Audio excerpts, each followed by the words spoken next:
வணக்கம். நம்ம எல்லாருமே நம்ம வாழ்க்கையில ஒரு தடவையாவது இந்த கேள்வியை கேட்டிருப்போம். அதுக்கு தான் இன்னைக்கு நாம பதில் பார்க்க போறோம். வானம் நீல நிறத்துல இருக்குன்னு நம்ம எல்லாருக்கும் தெரியும். ஆனா அது ஏன் அப்படி இருக்குன்னு எப்பவாச்சும் யோசிச்சிருக்கீங்களா? வாங்க இத பத்தி கொஞ்சம் ஆழமா பார்க்கலாம். இதுக்கு பதில் ரொம்ப சிம்பிள். ரெண்டே விஷயங்களை புரிஞ்சுக்கிட்டா போதும், மொத்த விஷயமும் நமக்கு கிறிஸ்டல் கிளியரா புரிஞ்சிடும். ஓகே, இந்த புதிருக்கு விடை கண்டுபிடிக்க முதல் துப்பு என்னன்னா, அது சூரிய ஒளியோட தன்மையில தான் இருக்கு. நம்ம பார்க்குற சூரிய ஒளி உண்மையில வெள்ளை நிறம் கிடையாது. அதுக்குள்ள பல நிறங்கள் ஒளிஞ்சிருக்கு. இந்த விஷயத்த முதல்ல கண்டுபிடிச்சது யார் தெரியுமா? நம்ம ஐசாக் நியூட்டன் தான். சூரியனோட வெள்ளை ஒளி ஒரு பிரிசம், அதாவது முப்பட்டகம் வழியா போகும்போது அது இப்படி ஒரு அழகான கலர் பேண்டா பிரியும். வானவில்ல பார்க்குறோம்ல, அதே மாதிரி தான். இதைத்தான் நம்ம ஈஸியா ஞாபகம் வச்சுக்க விப்ஜியோன்னு சொல்றோம். சரி, இப்போ சூரியன்ல இருந்து இந்த எல்லா கலர்ஸும் கிளம்பி வருது.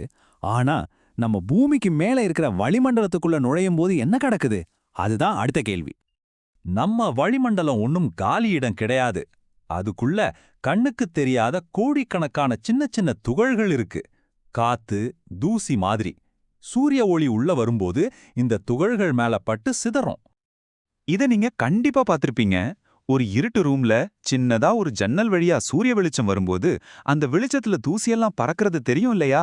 அதுக்கு பேரு தான் ஒளிச்சிதறல். இந்த எஃபெக்ட்டுக்கு டிண்டால் விளைவுன்னு ஒரு பேரும் இருக்கு. இது நம்மள சுத்தி எல்லா நேரமும் நடந்துட்டே தான் இருக்கு. இப்போதான் அசல் விஷயத்துக்கே வர்றோம். இந்த சிதறல்ல ஒரு முக்கியமான ரூல் இருக்கு. என்னன்னா, நம்ம காத்துல இருக்கிற மாதிரி ரொம்ப ரொம்ப சின்ன துகள்கள், நீல நிறம் மாதிரி சின்ன அலைநீளம், அதாவது ஷார்ட் வேவ்லென்த் இருக்கிற லைட்டை தான் ரொம்ப அதிகமா சிதறடிக்கும்.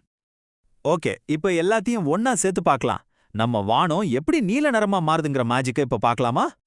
பாருங்க, ரொம்ப சிம்பிள். சூரியனோட வெள்ளை ஒளி வளிமண்டலத்துக்குள்ள வருது. அங்க இருக்கிற சின்ன சின்ன துகள்கள் எல்லா கலர்ஸையும் சிதறடிக்குது.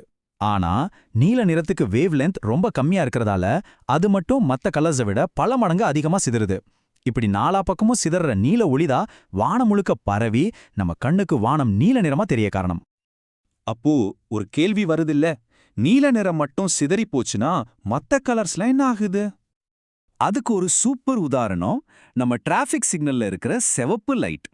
சிவப்பு நிறத்துக்கு அலைநீளம், அதாவது வேவ்லென்த் ரொம்ப அதிகம். அதனால புகை, பனி மாதிரி எதுவா இருந்தாலும் அதுல சிவப்பு நிறம் அதிகமா சிதறாம நேரா நம்ம கண்ணுக்கு வந்து சேரும். கணக்குப்படி பார்த்தா நீல நிறத்தை விட சிவப்பு நிறத்தோட அலைநீளம் சுமார் 1.8 மடங்கு அதிகம். அதனாலதான் அது ரொம்ப தூரத்திலிருந்து பார்த்தா கூட தெளிவா தெரியுது.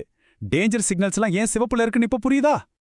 சரி, ஒருவேளை நம்ம பூமிக்கு வளிமண்டலமே இல்லைன்னு வச்சுக்கோங்க. அப்போ வானம் என்ன கலர்ல தெரியும்?